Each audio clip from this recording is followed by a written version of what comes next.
Hello, this is Professor Bill Connor. The problem we're looking at is responsibility accounting, which is often found in management accounting textbooks, which indeed is the subject where we're considering this here. So in responsibility accounting, the biggest thing we're trying to do is prepare reports that hold people accountable for areas that they have responsibility for. This problem looks at a hypothetical company called Connor's Burgers and Fries. I'll tell you that I got my start in the fast food business 35 years ago. I worked at both Burger King and Hardee's, and in this area in Hampton Roads. And so the hypothetical company I've set up is much like ones that I operated in.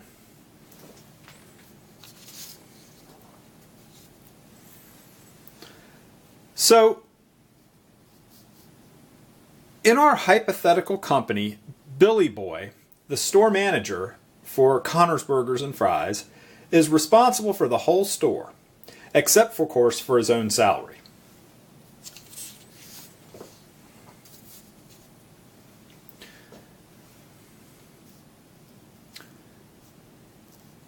There are two departments in Connor's Burgers and Fries. One is a prep department, and you might think of this as the department that prepares the sandwiches.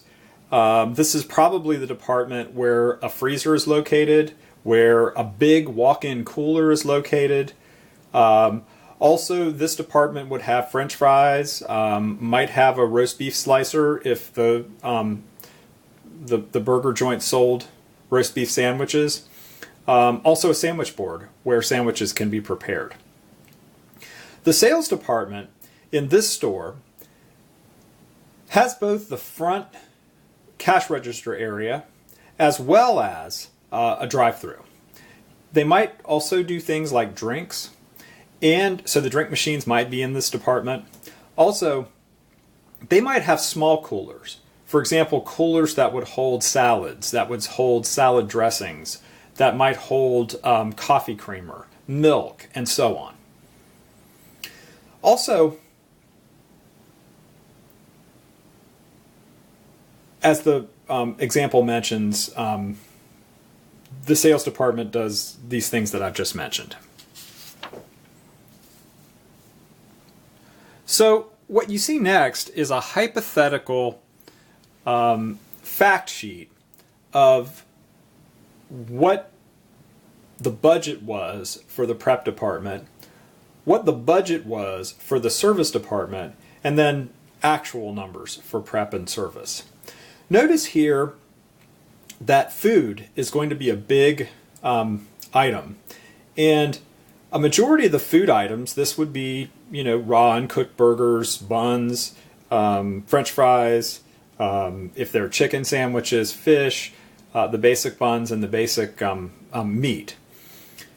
So notice that there's a lot more budget in food prep than in service for food, because here we're just talking about the syrup for the soda machines and possibly very small amount of stuff in the small coolers. There are wages for both departments, and the way Connor's Burgers and Fries is set up, there are more wages for the month in preparation than there are in service. This, of course, would depend on the restaurant itself. The supervisor in the prep department is paid $35,000, and the supervisor in the service department is paid $29,000. Kind of contradicting what I said a minute ago, you might find this an annual budget rather than a monthly budget, given that this is probably about the salary that a supervisor would make for the whole year. Then utilities are $30,000 and $18,000 respectively. The problem's not clear with, do we actually have meters that measure the service department and measure the prep department, or do we have some sort of allocation? And we saw in earlier chapters how to do the allocation. Finally, we have the store manager's salary. So his salary is $80,000 budget and $85,000 actual.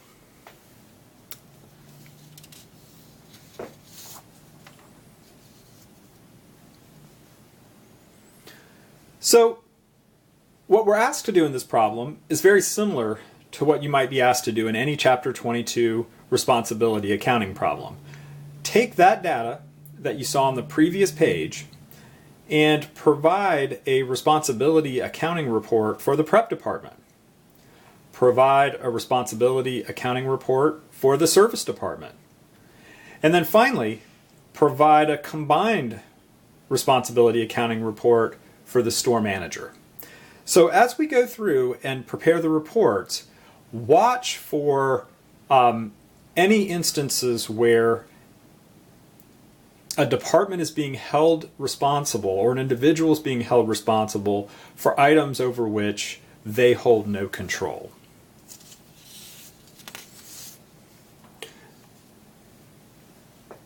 So we first take a look at the responsibility accounting report for the prep department. And notice this is going to the supervisor. So let's consider it item by item and then go down to the bottom. First we have food, and food was budgeted at $400,000 and actual food costs came in at $385,000. So it's a good thing that we're $15,000 under the budget with regard to food. With regard to wages, though, for the various people who work in the prep department, the budget is $170,000 and the actual is $174,700. And this means that we're actually over by $4,700 in wages. Now, notice supervisor wages were shown in the overall data, but they're not in the supervisor's own report. This is good business practice. One could make a case that the supervisor's salary should be in here. The supervisor has control over it, but consider what control that really is. Here we would be saying to the supervisor, either give yourself a big whopping pay cut to meet expectations of the department, and that would be unfair, or worse, cut everybody else's costs and cut bare bones expenses like food to make sure that your salary doesn't drive everybody over. So standard responsibility accounting practices do not make a person responsible for their own salary. Have their supervisor responsible for that, but not them. Utilities for the prep department were budgeted at $30,000, but come in at $34,500. This means they're $4,500 over budget. The rent comes in at $63,000 budgeted, an actual $65,800. It's over budget by $2,800. And I'll point out here, because I didn't do it on the last slide, that it's unclear in this problem whether we actually paid different rent bills, some for service and some for the prep. It's unlikely we do that. So rather, as you saw in earlier chapters, we might very well be allocating based on how much space each department uses. Well, notice some interesting things here. First, notice that the budget is $663,000 for the whole department, and the department beat it by coming in at $660,000. Is this a good thing? Well, not necessarily. I mean, it's certainly good that the department as a whole comes in under budget, but notice food costs came in far below budget.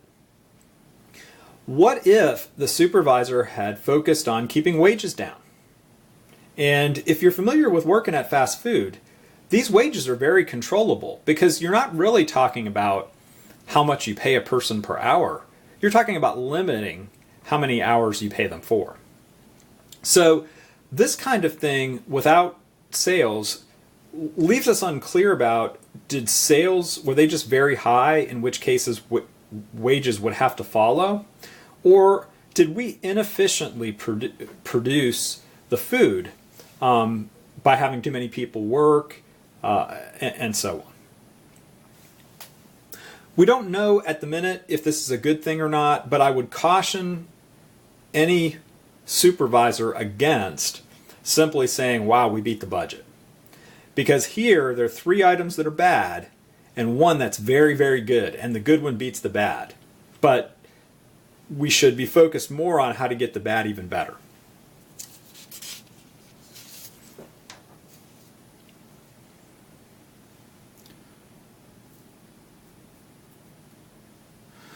Now, on this slide, we're looking at the supervisor for the sales department, and notice that this person is over the budget by $1,000 on food, over the budget by $1,500 on wages, over the budget by $8,500 on utilities, and under the budget by $500 on rent. So this department came out over budget. Is that bad? Probably. I mean, I'm hard pressed to not see that as bad. The thing we don't know, though, is there something about the nature of the business that pushed sales department costs up that would not push prep department costs up? Let me give you one example of what might put pressure on sales and not prep.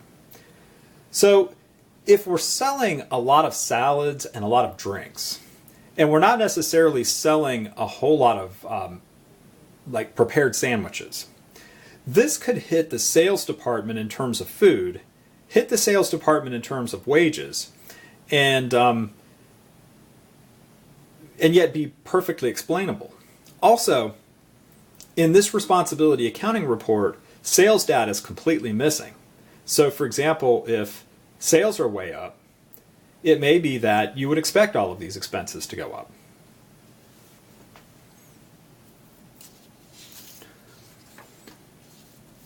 Then finally, we have the responsibility accounting report for the store manager. And notice here that his own salary is missing. We have in there the food, the wages, the supervisor's salaries, the utilities, the rent, but we do not have his own salary. Instead, much as I explained earlier for the supervisors, we don't want him trying to justify his own salary by doing monster cuts to other things. Notice here that food is significantly below budget. Now, I will tell you, this alarms me when I think about the two reports that we saw previously, because we saw service up and prep way, way down. We should be asking questions about service. The wages are a bit up, $6,200. My recollection says both departments had an overage in wages. Supervisors' salaries are under budget. Notice I've crossed out the brackets I originally drew. And I'll tell you here that this is related to, I want to say, the service manager having a lower salary than we budgeted. Yeah, the service manager came in $2,000 below budget, and here's one thing we don't know and wouldn't necessarily be good. Did this happen because there was a vacancy here for a while? I don't know. Utilities are way over budget, rent a little bit over budget. So for the store manager, we come in $6,500 over budget. Again, as you've been hearing from me, we don't know at this point if this is bad or not, but we would, for the store manager, look at his responsibility accounting report in conjunction with the supervisor's responsibility accounting reports. This would lead to some conclusions about what particularly is going right with the prep department and right with the service department and what's going wrong with each one. So you come to my final thoughts on responsibility accounting and responsibility management. And this is primarily a responsibility accounting course, not a responsibility management course. But here I would say, anytime you look at something and you say it's nobody's fault, if there's a problem there, it cannot be solved. There's no way to solve it. If it's nobody's fault, nobody has to change, and it couldn't get solved. So I like to look at these reports and I like to assess blame. But I know blame to many people is a bad 5-letter word. Let me be clear. It would be rare that I would fire a person for having reports I didn't like. These would be, in this case, annual reports, and they should be learning experiences. So in my mind, blame can be assessed without the death penalty. The blame does not result in termination, unless we're talking about an extremely bad situation, but rather this is a teachable moment, something to try to manage by. Finally, it didn't come up in the problem, but be careful with cases where somebody appears to have control over something they don't. Here's a couple of examples. Imagine that in these wages are the owners, because this person, that Billy Boy, is the store manager. It's unclear in the problem whether or not he's the owner, but imagine he's not, and the owner's son is working in the service department. So is the son somebody that the store manager can manage? Quite possibly no. Quite possibly the store manager has no control over the salary and really couldn't fire the person. Second, suppose that the owner owns a separate building and rents it to the fast food place. Well, in this case, does anybody from the store manager to the supervisor really have control over rent? No. But as the facts were presented to you, the supervisor had control over everything but his or her own salary and the store manager's salary, and the store manager had control over everything but his own salary. Give me a call if you have any questions about this. This is how we do responsibility accounting. You can also text me or email me. Take care.